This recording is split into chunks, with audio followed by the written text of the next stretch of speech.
Hi, Newcastle County Executive Matt Meyer. Honored to be here with the General Manager of Land Use for Newcastle County, Rich Hall. Today is actually an historic day for the county. We recently announced the most ambitious green agenda in Newcastle County's 346-year history. So we're very excited to be here today. We're going to talk a little bit about some of the things we announced. Thank you, Matt. It's been a pleasure to work with you on these issues, and they're very important. And this package that the county executive is releasing today really seeks to address many of the top environmental issues facing the county and many other communities for that matter. There's 7 items in this package, and county executive, I'm curious what you think about the landfill issue and how we're addressing that. You know, Rich, this is an issue that came to our attention when a large landfill owner, actually right next to our public safety building along Route 13 coming out of Wilmington in the Minquadale section, wanted to increase the height of its landfill. They'd made some promises to area residents to keep the landfill at 130 feet. They went to the state environmental regulator, DENREC, and requested to go to 190 feet. What we heard from the community is that they don't believe there should be landfills that go above that height. It's not fair for any neighborhood to have a tower of trash in its midst. And Artesian Water has all sorts of data that shows that it's really not safe for our waterways. So what we've done is, in collaboration with Councilman Jay Street, Councilman Dave Carter, Councilwoman Dee Durham, and a number of others, we've proposed in the county a cap on landfill height at 140 feet. And it's something that I strongly support. It's important to note there's an environmental justice issue here. We need landfills. We need somewhere to dispose of our trash. We do everything to encourage people to use less trash and use more recyclable trash and to recycle.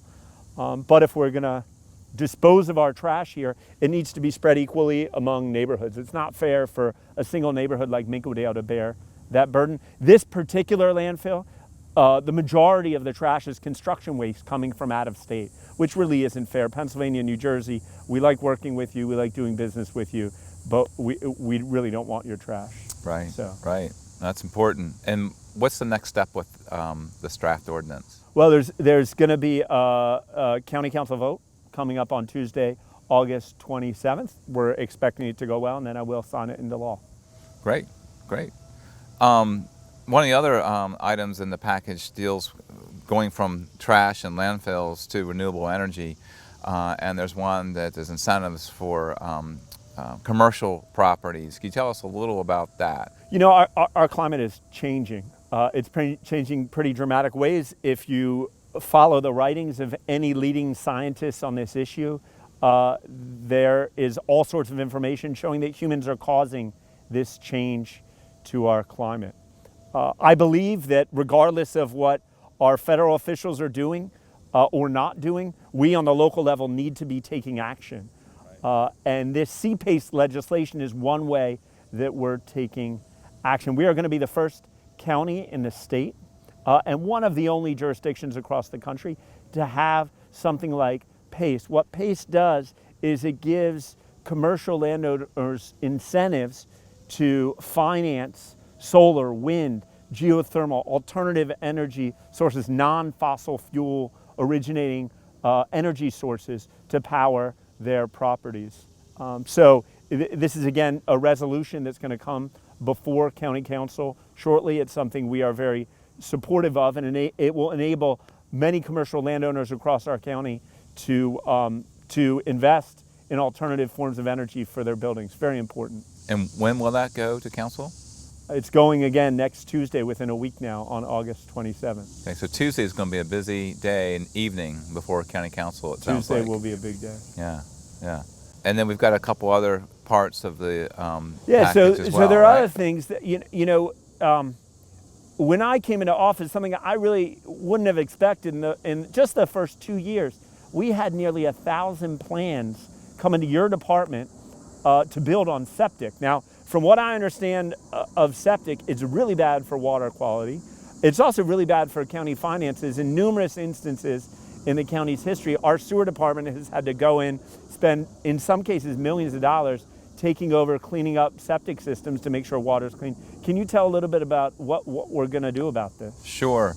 And individual septic systems here or there, which is how they're originally designed in rural areas to serve a farm or limited rural development, that's not necessarily a problem. What the big problem is large subdivisions on septic systems. We have many of them concentrated.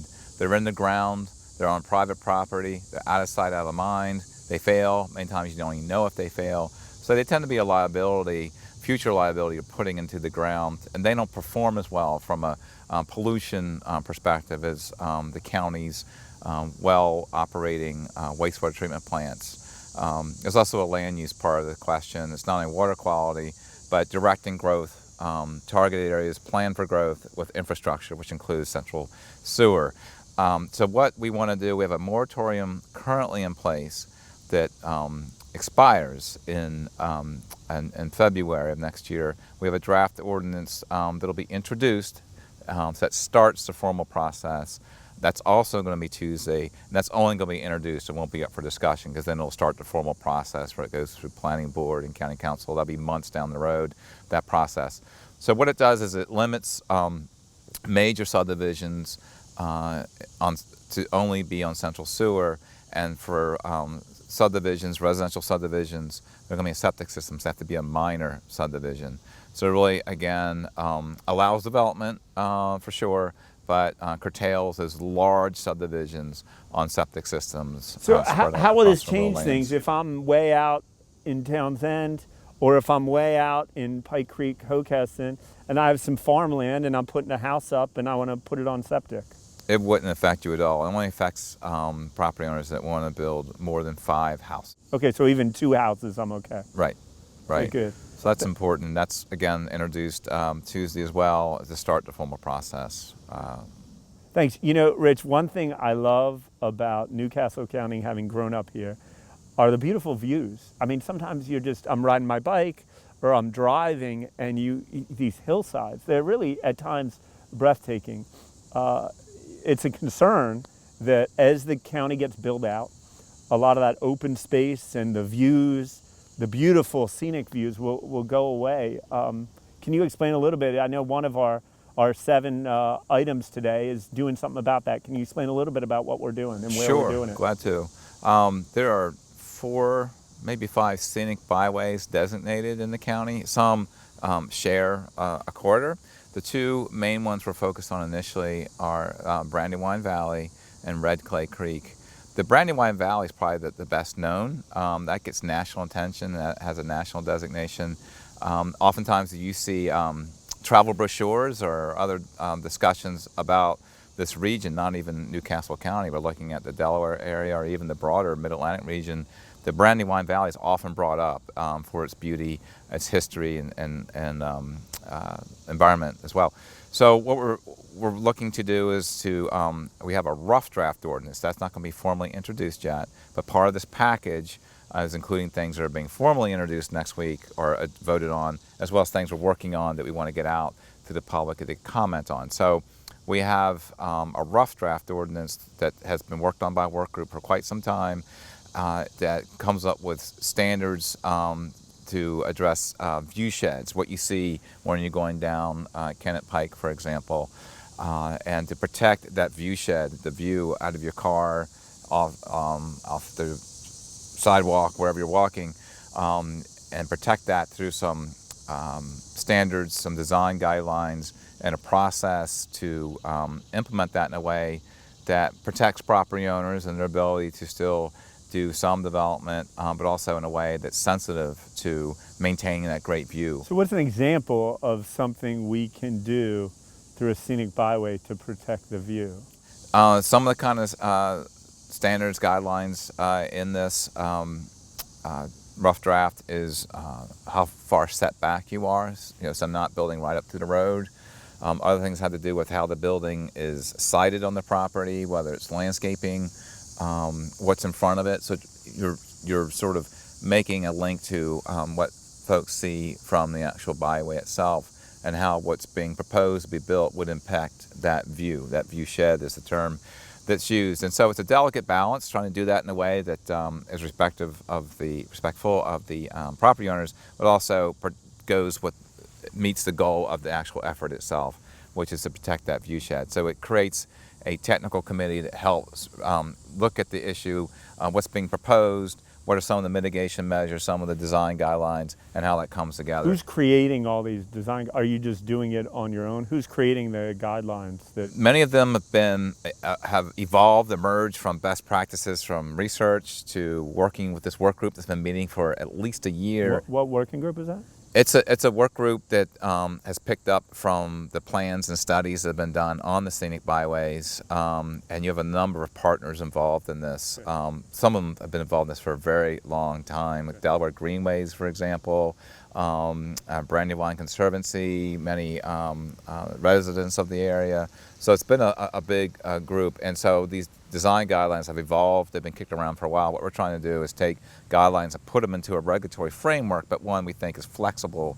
So again, it sort of is able to achieve both of the goals, to work with property owners at the same time to protect the view shed. Good. Thanks, Rich. You know, in our land use code, there are these requirements for open space. So if you build a new development, you can't just put houses everywhere. You need to have open space, which is great and makes a lot of sense.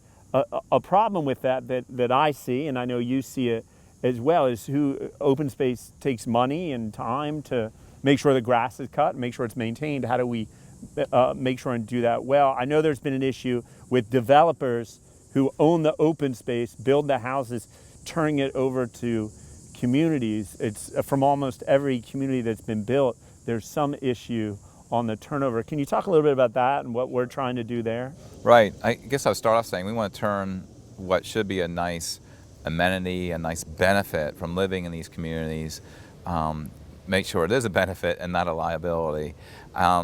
And so the county does have, and certainly in certain zoning districts, some of the more popular ones for large residential developments, like a suburban zone, for example, have pretty strict open space requirements. Sometimes there's areas that are environmental areas that need to be set aside anyway, such as the floodplain for protecting from floods and protecting stream valleys. However, there are also areas, in some cases, that are quite large, that are open space beyond where the clubhouse and pool may be or playground. There's also large expanses of just mowed grass, or sometimes meadows are created, or sometimes there's a forest. Trees. And what this rough draft ordinance, this is another one that's not ready for introduction yet, but we want to get it out there because we had a work group working on this. We want to broaden the input and have a public meeting sometime in October on it. What it seeks to do is to enhance, clarify, and improve that turnover process you mentioned. So when the development evolves from being something that the development team's building, going through various phases at times, to when it becomes the responsibility and ownership of the community, the people that live there. That can be a pretty complex process. It'll still be complex. We're trying to simplify it in some instances and make it so that these open spaces are what the people want. The other thing that's respectful of this draft ordinance is recognizing that sometimes what's in there initially, what's being planted, and what the open spaces are used for, what the community desires that to be may change over time. And do that now, you have to go through a very formal and expensive process to change that. We're trying to make that easier and make it easier for these communities to have their own ability to change these things on their own. So oftentimes, it may have started out, for simplicity's sake, for example, there's a large expanse of mowed grass. And that might be nice initially, but over time people might want something different there. They may want more than acres and acres and acres of grass that's not even a ball field. Maybe they want it to be something else. Maybe they want to plant trees. Maybe they want a meadow. Maybe they want native species and wildflowers in there. This would make that much easier to do, would support doing that, and get people to think more about how those lands are being used. Good. So we promised the viewers here there were 7 items of our green agenda. So far we've talked about landfill height. We've talked about PACE, which is solar and wind and geothermal energy, commercial property owners having incentives to do so. We've talked about some of the dangers of septic systems, some of what we're doing there. We've talked about preserving and enhancing scenic views and byways, what they call the view shed. And you also were just talking about the turnover of community open space.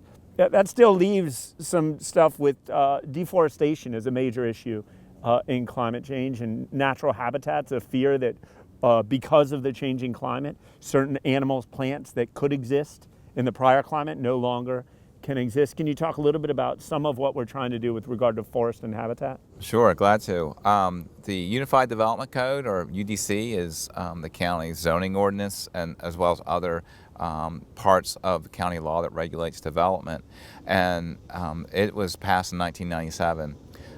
There have not been updates to the forest conservation requirements in that for a very long time. I think there were some enhancements in the early 2000s. It's been a long time since that part of the code has been touched. And what we want to do is address some of the generalities in there. We want to be more specific about what habitats, what forest types are a priority for protection in the development process, and have more information, have more clarity on what's on the ground initially when a property is being built. Instead of saving some set number of trees, we want to do a better job directing the development community on, these should be protected first.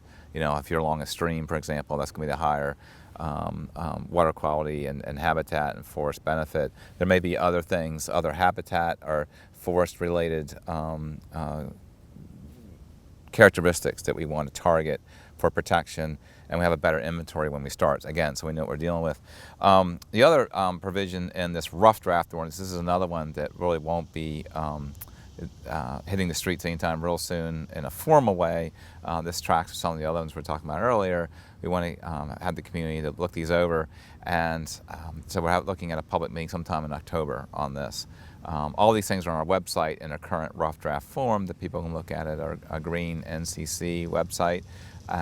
But another provision that we would like to see is what we call an Afforestation Requirement. So the current rules don't address if you're building an area that's devoid or mostly devoid of trees, like a farm field, for example. That gets converted, gets built out for a residential subdivision. You may have some landscaping requirements, but you don't have to create any trees there, any forest, any stands of trees. So what we are wanting to see in this update, this enhancement to our existing requirements, is some creation of forest requirements. So that's in there as well. Good. So we have landfills, we have alternative energy sources, we have water quality with septic system addressing septic system. We have the view shed, scenic byways. We have the turnover of open space. We have addressing issues with deforestation and preserving animal habitats. The last thing I wanted to talk about is the fact that climate change, one of the first ways we're seeing it here is rain. I was going away to our police academy graduation about 6 weeks ago. I was driving down Pennsylvania Avenue, and I've never seen it rain like that, where there literally, it looked like a river was going along Union Street and Pennsylvania Avenue. And so where does all this water go, and how do we prepare our land and make sure our new developments are dealing with that stormwater, and our old developments too? Can you talk a little bit about what we can do in county government, what we are doing to address that? Sure, and the area you mentioned in the city, I believe, but they have their own stormwater issues they're dealing with, but the issue is certainly national, if not international in scope. It's global. We had the wettest year on record last year, and everyone sees these more intense storms, more frequent and more intense storms. So there's a couple things. One is a lot will need to be done in the future dealing with older existing development that was built prior to there being stormwater management requirements, or older developments. Even middle-aged developments will need what we might call retrofit or enhancements over time. One of the things in this package we're talking about is going forward, so trying to, one of the things they say, if you're in a hole, quit digging, right? So at least going forward prospectively for new development, we want to enhance our stormwater management requirements through our drainage code, what we call our drainage code. And what that will do is bring in some newer techniques for managing stormwater, in some cases codifying some best practices that we've been trying to implement over time. So it would sort of formally bring in some of those best practices for stormwater, getting a lot at some of the more green building approaches, bioswales, bioretention type stormwater practices. Obviously you need the more hardened traditional stormwater techniques in certain instances, especially where there's more dense development. But where you can, you also want to have the softer, more natural approaches as well. So this is another rough draft ordinance, if you will. It's more of an outline at this stage. It's also on our website. You can see what we have scoped out there, and we're also looking to have a public meeting on this in October also. So between now and then, people can comment, but we want to enhance our storm management requirements in light of climate change and seeing this more frequent flooding. Great, thanks, Rich. This has been General Manager of Land Use, Rich Hall from Newcastle County, and myself, Newcastle County Executive Matt Meyer. We are fighting every day for you. You can learn more about all 7 of these initiatives in our green agenda and also contribute your views. If you have an idea for an 8th item for the agenda, we're always willing to look out for your interests and fight for you. Visit green.nccde.org, green.nccde.org today. Let's keep fighting. Let's not just speak out against climate change and about what's going on environmentally around our country, our region, and the world. Let's do something about it. Thank you.